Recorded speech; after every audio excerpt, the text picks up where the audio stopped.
প্রায় আমাদের প্রত্যেকেরই হয়তো কখনো না কখনো মনে হয়েছে চাইল্ডহুডেই আমরা ভালো ছিলাম, শান্তিতে ছিলাম।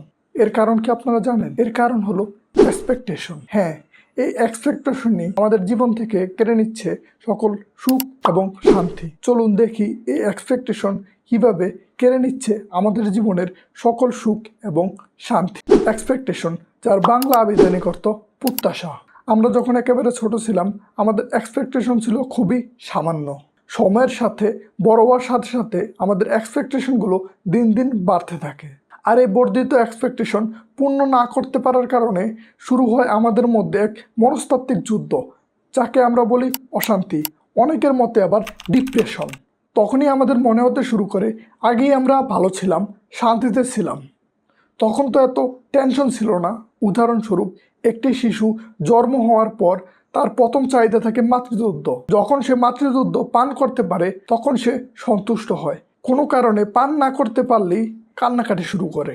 সময়ের সাথে তার এক্সপেকটেশন গিয়ে পৌঁছায় দাঁড়ানোতে। এমন একটি শিশুকে খুব ভালো করে লক্ষ্য করলে বুঝতে পারবেন, যখন সে প্রথমবার নিচ থেকে দাঁড়ায় তখন তাকে কতটা ফুরফুরে লাগে। এর আগ পর্যন্ত তার মধ্যে থাকে এক অপ্রাপ্তির ছায়া। এরপর আস্তে আস্তে তার এক্সপেকটেশন গিয়ে পৌঁছায় হাঁটা এবং দৌড়ানোতে। এভাবেই ক্রমাগত আমাদের এক্সপেকটেশনগুলো বাড়তে থাকে। একসময় সে বিভিন্ন ধরনের ছোট ছোট বায়না ধরতে শুরু করে, যেমন খেলনা কিংবা খাবার কোনো কিছু কিনে দেওয়া। যখন তার এসব বায়নাগুলো পূরণ করা হয় তখন সে হয় মহাখুশি। কোনো কারণেই এসব বায়না যদি পূরণ না হয় তখনই সে জেদ ধরা শুরু করে দেয় কান্নাকাটি। ঠিক এইভাবেই আমাদের এক্সপেকটেশনগুলো বাড়তেই থাকে।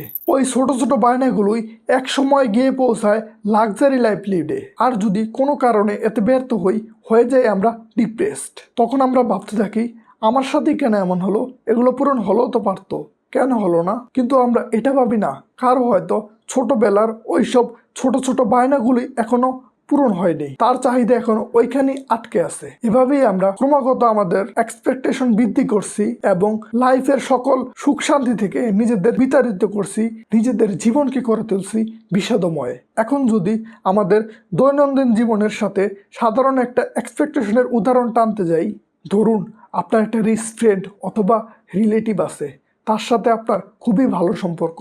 কোনো একদিন হুট করেই আপনি একটা বিপদে পড়লেন, আপনার ফিনান্সিয়াল সাপোর্টের প্রয়োজন পড়লো। তখনই আপনার মনে পড়লো ওই রিচ ফ্রেন্ড বা রিলেটিভের কথা। আপনি ভাবলেন তার কাছে তো অনেক টাকা আছে, আমার সাথেও তো অনেক ভালোই সম্পর্ক, চাইলে না করবে না। আপনার মধ্যে একটা আশার সৃষ্টি হলো। কিন্তু কোনো কারণে যখন আপনি ওনার কাছ থেকে ফিনান্সিয়াল সাপোর্টটা চাইলেন, উনি অস্বীকার করলো। আপনার ওই আশা মিথ্যায় পরিণত হলো। আপনার মধ্যে তার উপর ক্রোধের সৃষ্টি হবে। আপনি ভাববেন কেন দিল না, দিলেই তো পারতো। কিন্তু আপনি এটা ভাবলেন না, ওই টাকা তো আপনারই না, এমনকি ওই টাকার উপর আপনার কোনো অধিকারও নেই। তাহলে কেন দিবে সে? শুধু শুধু নিজ থেকে একটা এক্সপেকটেশন সৃষ্টি করলেন। বিপদে পড়ে এর আগ পর্যন্ত কষ্টটা তো পাচ্ছিলেনই, এখন আরও ওই কষ্টটাকেই দ্বিগুণ করে তুললেন। এই জন্যই সুখী থাকতে চাইলে এক্সপেকটেশন ত্যাগ করুন, যা আছে তাই নিয়ে সন্তুষ্ট থাকতে শিখুন।